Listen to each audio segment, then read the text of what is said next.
I've spoken to 6 GCSE English examiners about the mistakes that students most commonly make, and in this video, I'm going to give you the top 5 mistakes so you can avoid this to easily get the top grades in GCSE English. The first mistake that you're all doing is you're not linking your context.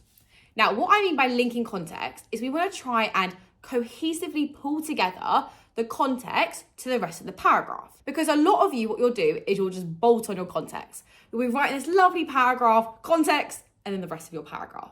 We want it to flow nicely within the essay, which is both going to get you marks for context and also for how your writing style is, because you actually get awarded marks for that too. So when we're linking our context, we're going to link it to 2 different things. The first one we're going to link it to is our point, and then we're going to link it to the wider text. So linking it back to our point. Whenever we're linking something back to our point, we always want to be linking it back to the word from the question. So if the word from the question is, how is responsibility presented? Responsibility is our word from the question. So if we're linking our context, we want to make sure we're explaining our context, but linking it back to the word responsibility, the word from the question. And the second thing you want to do is link it back to the wider text. So when I say wider text, like the overall text, we want to think how it links to the overall message, key themes, and key characters. So when thinking through that, here are some questions. When we're thinking about message, think about how has this context impacted the writer's message? Writer's message, like what they're trying to show to the audience or to the reader. For theme, how has this piece of context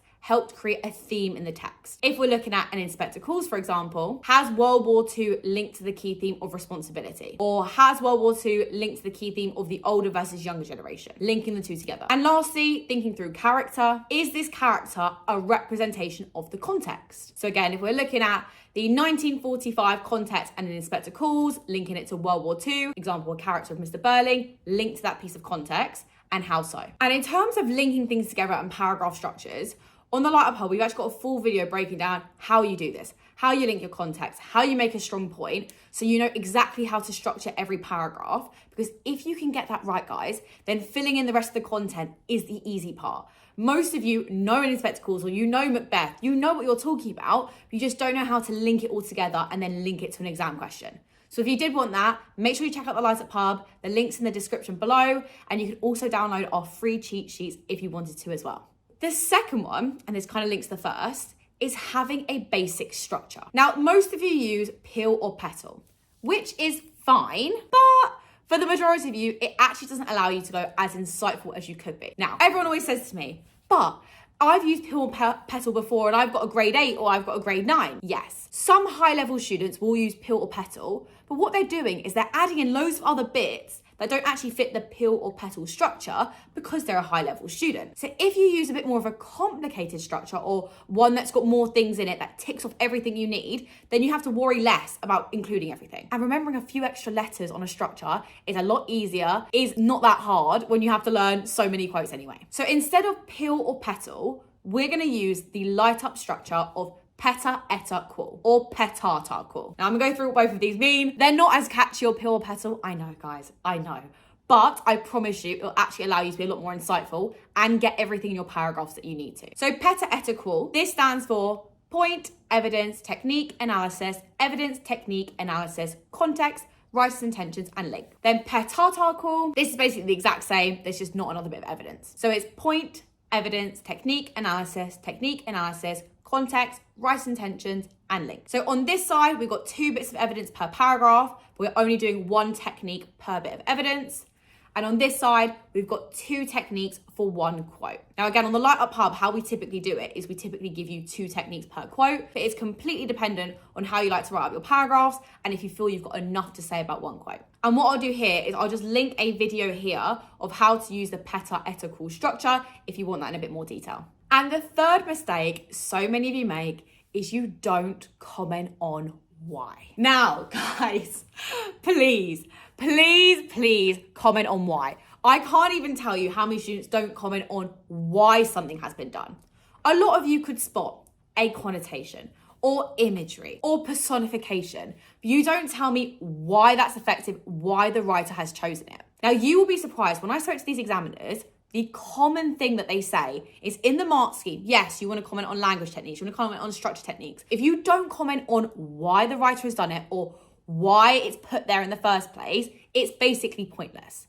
It was one of the biggest things that came up again and again and again when I spoke to examiners. Here are 3 ways you can make sure that you are explaining why. The first way is you can link it to the overall message. So just like in context, we're kind of linking it back to characters or themes, link it to the overall message of the play or the text. So if we look at Macbeth, for example, why has Shakespeare presented Macbeth in this way? That he starts off noble and he has a downfall. It's because he's trying to warn the audience of the consequences of regicide, which is killing of the king. So think, Macbeth, he has used that on purpose. The writer has done something on purpose. What is the reason for it? What are they trying to teach? Or what are they trying to link it to the overall message of the play that regicide is wrong? That's kind of the overall tone of Macbeth. Regicide, killing of the king, you shouldn't do it. So then we're kind of linking it out.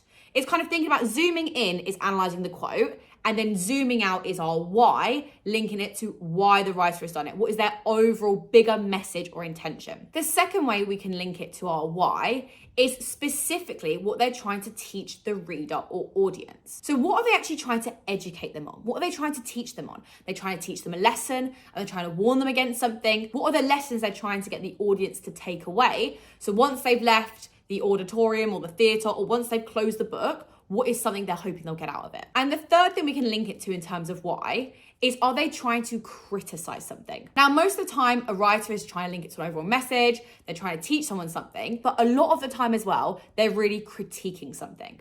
So what are they critiquing? In Inspector Calls, Precy could be seen to be critiquing the injustice in the Edwardian society. In A Christmas Carol, Dickens again is critical or scathing is a good word, it also means critical, of the selfishness of upper class Victorians. So kind of linking it not just to why they're doing things, but what are they trying to criticize is a really good way to do it. And mistake number 4 that the examiners told me is that students go into the exam and they've not prepared vocabulary ahead of time. So what I mean by this is they'll go into the exam and they'll just kind of wing their vocabulary. They'll be calling Mr. Burling bad, or they'll be calling Macbeth horrible or horrid, but not actually preparing vocabulary in advance. So how we teach it and what we do on the Lightup Hub is we recommend you learn 10 to 15 key words per text, because it just means that you can adapt those words to any question that you're given about that text.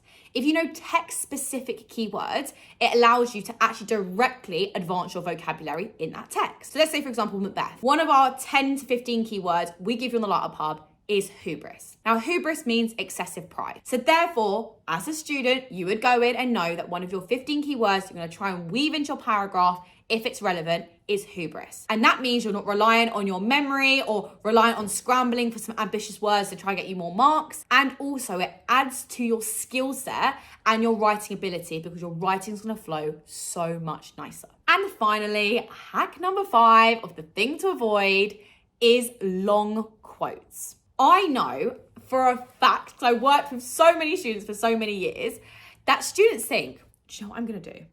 I'm gonna write a really long quote in, word for word. I'm even going to include the punctuation in to show the examiner that I have revised. They are not impressed by that. Actually, I know it kind of seems contradictory. It's actually the opposite. They don't want you to use long quotes. They actually want you to use shorter quotes, because it shows that you have understood how to apply a small piece of evidence and expand on it, a small piece of relevant evidence. Examiners would actually rather you talk about a very short quote or a moment, so something that went on, than a really long quote, because it shows you're being more selective. So when you're choosing a quote, all the ones that we give you on the Lightup Hub, choose shorter quotes, and actually it will be better and more impressive. And then you have to learn less. Win-win. And then you can use that time to learn your analysis and learn your 10 to 15 keywords.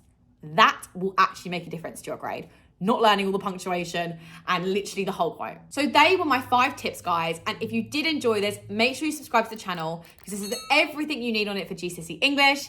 And remember, do subscribe to the Lightup Hub as well. The link is in the description for the free cheat sheets. I'm gonna link a little video here that's gonna help you further with your revision.